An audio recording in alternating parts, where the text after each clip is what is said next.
What's up, socials? Welcome back to my channel. This is another episode of Boss Status, episode 3 actually. I think we've done 3 of these.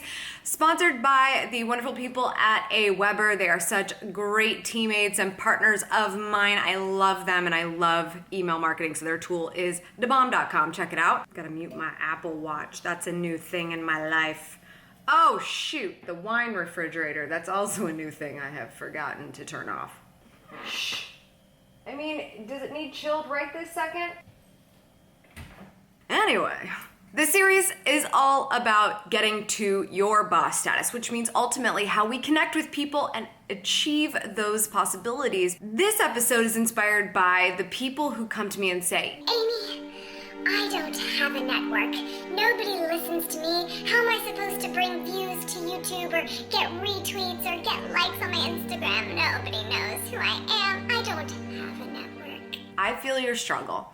And there's actually a perfectly good reason. In fact, I have 3. Hold on.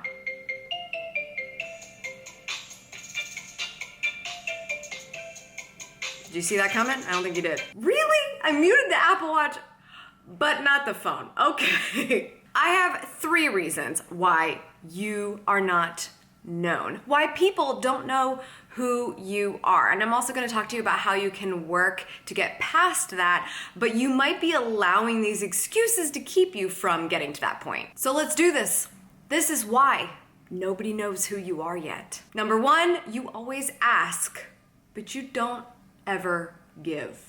Now, giving can't just be assumed as, oh, I'm giving you my presence, or I am giving you a huge opportunity on my blog, or whatever that is. You truly need to understand where somebody is at that moment for them to go, oh, wow, what you're offering me is so incredible. That is so nice of you, so that they might think down the line or at another point to do something that you might ask for. The very basics of this is video content, right? Like you could create a YouTube channel of tons of amazing resources, whether it's comedy or vlogging or tutorials.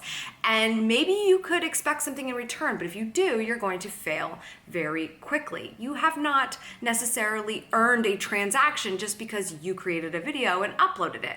Now, once it helps somebody and they remember you and they start to connect the dots on how they might be able to work with you or help you achieve what you want in your life, you have to keep giving in order for that to happen. Just so you know, we're on episode 748 on this channel, and I haven't achieved all my life goals yet. What episode are you on? The very, very quick takeaway here, and the thing that you actually need to do so that you can become known, is get into the habit of giving without expecting anything really in return. I promise you that sounds backwards, but it is so true. I actually feel I'm a little bit fortunate in this case because growing up, I always felt like I had to do something to get something. And at least it was sort of like a one-to-one transaction like that with like mom and like allowance or like being able to go stay the night at someone's house or something.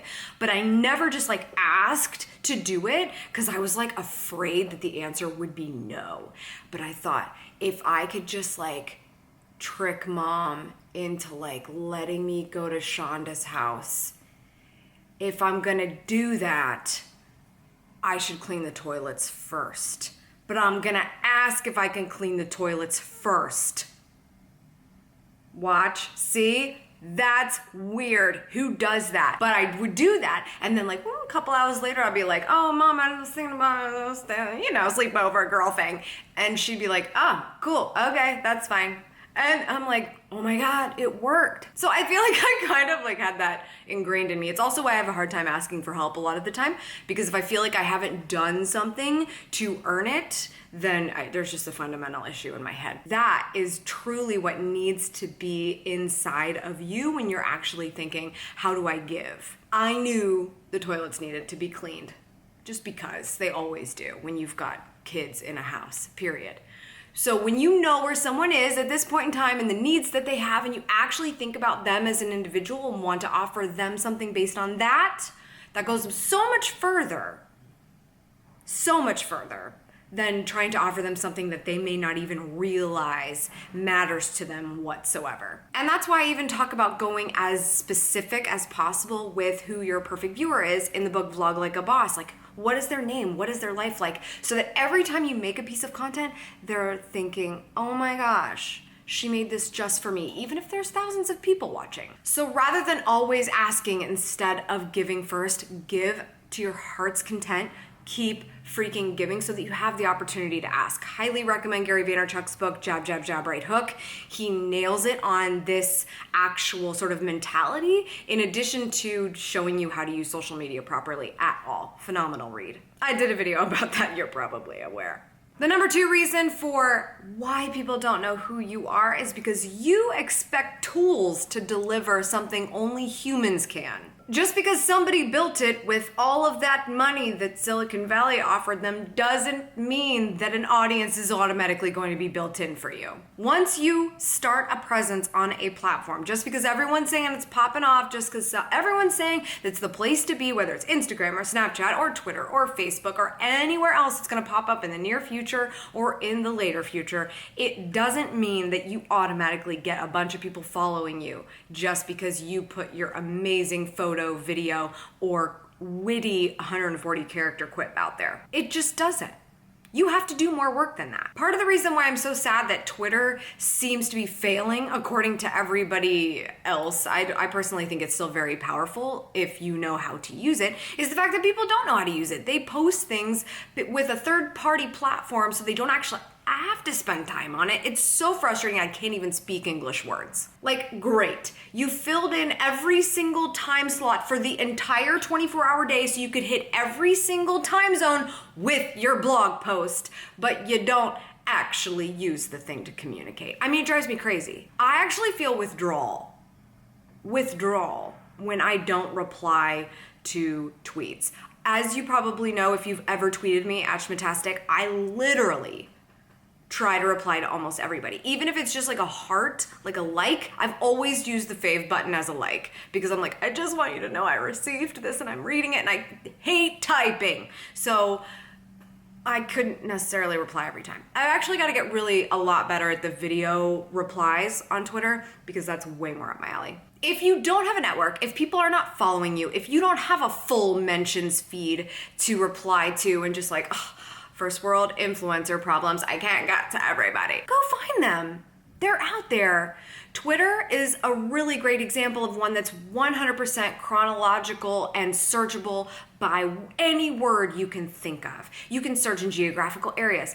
And a lot of that goes for Instagram as well. You can go find the kinds of places you want to hang out over there. Go find the more, not like teeny tiny, but hashtags that aren't like millions of posts, but like quite a few get posted per day so that it's a smaller group of people maybe looking at it, but big enough for you to actually impact somebody and make them go, oh, I kind of want to follow this person. This is hard work. Like, we're literally talking about saying, someone is saying in their head, I want you to be a part of my day whenever I pop onto Instagram and go for a scroll.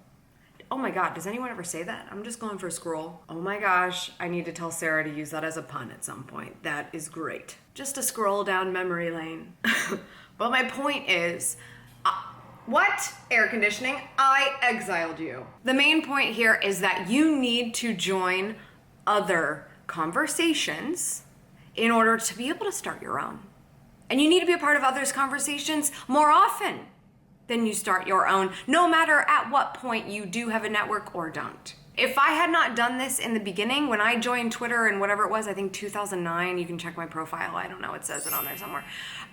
That was a point of like, well, nobody knows who I am. And I was just really getting going with videos on YouTube. And I thought, this is gonna be a really nice conversational tool with YouTube. So maybe I can like talk here and talk there and build relationships with people. Maybe they'll watch my videos at some point. That'd be really cool. But I had to go find conversations with other people in order for them to follow me. That's literally it. And you have to have that mentality going forward. You're not always going to be able to start an amazing conversation and have your whole entire time on social media be based on that. You'll never meet new people.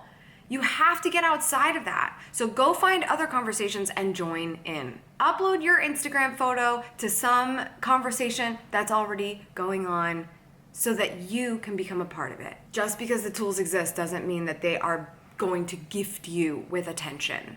Eyeballs are very, very hard to get a hold of these days. Unless, of course, you just like pay some website for a bunch of likes and subscribers. That totally works. And my final reason, but definitely not the final reason, that nobody knows who you are is that you don't actually have a strategic plan to reach out to the people who will actually make all the difference for you. We live in a time where you very well could meet somebody you never ever could have fathomed in the early days of the internet, when a lot of us didn't even have smartphones and couldn't even use these tools for ourselves. There was a time where we had to hang pictures of celebrities in our bedroom growing up because it was a total fantasy that we could ever get in contact with them, because the Midwest is very far away from LA and it just didn't seem like it was ever gonna happen. And you're like, oh, they're really just such great people on the album. They have to be the same in real life. I hope we can be best friends. There was a time when you could not communicate with some of the most amazing and far-reaching people in the world, but now you can. Social media literally allows that. Trolls have figured this out. They just say the most horrible things ever and they usually get the attention of who they want. But what if you could do it the other way around? What if you actually could build a relationship with somebody who seems completely unavailable to you, but might actually make all of the difference in your career? First, you need to figure out what that thing is. You can't just say like, I just need to know Oprah because Oprah should need to know me and she is going to give me some sort of spotlight at some point and I'll just take off and be amazing and famous and it'll be fabulous. I mean, I want to know Oprah anyway. However, you have to have a more strategic plan than that. If your goal is to triple your annual revenue, then what kind of client is gonna help you get that? What kind of business is gonna help you get that? Who's gonna help you achieve that business? Those are the kinds of people that you really want to have written down and have a plan on how can I build a relationship with them over a long term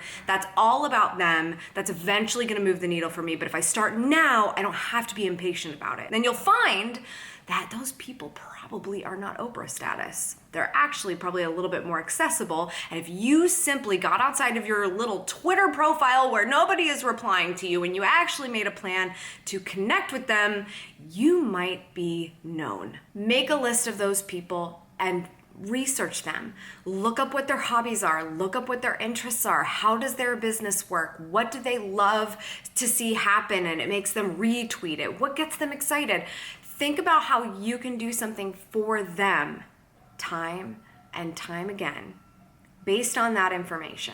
When you have the ability to research people to no end, like we can with Facebook profiles and LinkedIn resumes, there's no reason why you can't do a little bit of extra digging to go the extra mile. Even if it's just in an introductory email where you simply say, I have a beagle too. Relate to them and allow that to be the only thing that you establish in step one, email one, call number one. I get quite a few emails from you and I'm extremely grateful for those emails.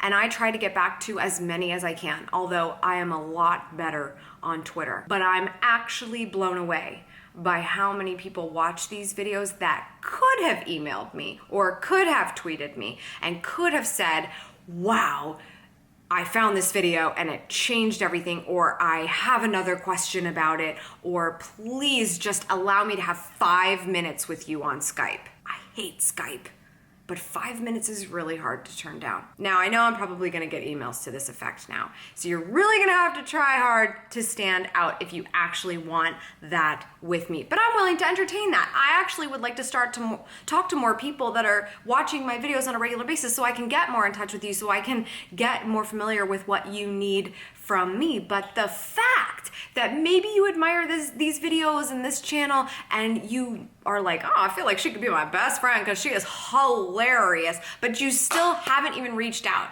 tells me that either we are not aligned in your career path, which is totally fine, or you have no strategic plan for the types of people who you think maybe could do you a solid in some way, shape, or form.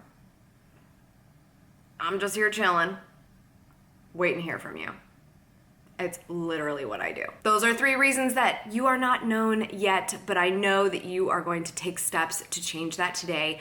You should because this is the life you get and you need to go after what you want. Make sure you check out the fabulous partner for this series, Boss Status, and that is Aweber. They are a fabulous email marketing platform. They have been a partner of mine for a long time. I've been using them since 2011, and I communicate with you probably on my email list if you are on it. Amy's Elite is what we call it, with that tool. So they have just been really, really helpful for me in being able to communicate with you more thoroughly and have boss status, because it's kind of hard to forget me if I'm showing up in your inbox, huh?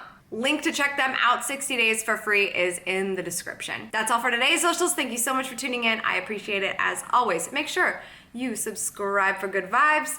And until next time, go after what you want. Find the people that are gonna help you make it happen. And make them want to know you real bad.